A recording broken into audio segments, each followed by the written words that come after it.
Global ID propose une technologie biométrique qui est infaillible. Il s'agit de scanner les veines du doigt et en 3D pour donc identifier et authentifier les personnes.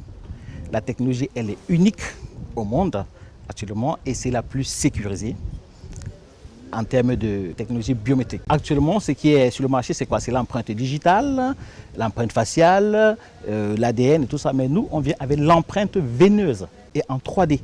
C'est vraiment unique. C'est ça qui nous a justement permis de déposer des brevets au niveau international.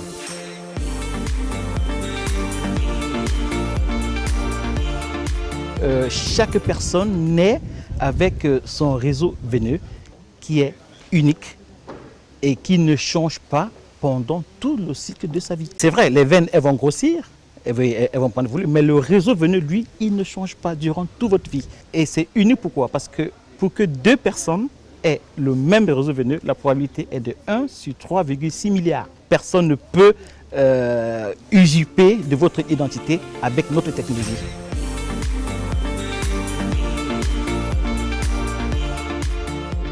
Jusqu'à présent, on a beaucoup roulé sur fonds propres et quelques investisseurs. Bien sûr, avec l'aide de l'État fédéral suisse au début, la recherche fondamentale et tout. Puisqu'on rentre dans la phase où on va vraiment finaliser, on a justement besoin d'un dernier coup de pouce pour perfectionner la miniaturisation, finaliser l'industrialisation. Pour les certifications, ceci est estimé à peu près à 4 millions d'euros. Ça, c'est pour entre 2020 et 2022. Et à partir de 2022, nous, on veut rentrer dans la commercialisation. Et avec la grande logistique que ça comporte, on a besoin d'environ 6 millions d'euros.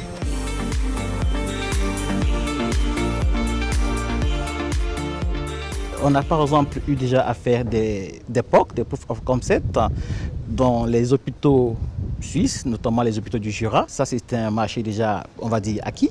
On a été approché par la Croix-Rouge internationale dans le but d'identifier les personnes en cas de catastrophe. On est en train d'échanger très sérieusement avec une très grande banque. Ça avance très bien. On vise par exemple les Jeux olympiques 2024 en France pour la sécurisation des places VIP, pour la sécurisation des athlètes. On a été approché par l'OMS. On vise de sécuriser leur permis de conduire, les diplômes. Donc voilà, c'est vraiment... Ouais.